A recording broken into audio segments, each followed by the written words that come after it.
sumandhing sliramu aku seneng yen sliramu teko kene tak kira sliramu wis ora nggape jebulane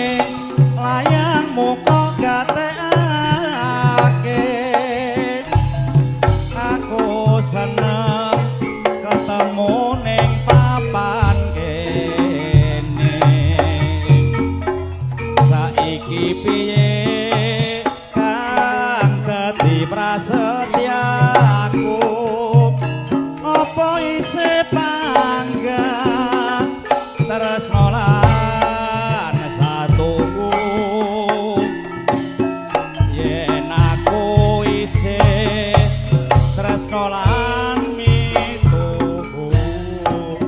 aku seneng tansah suman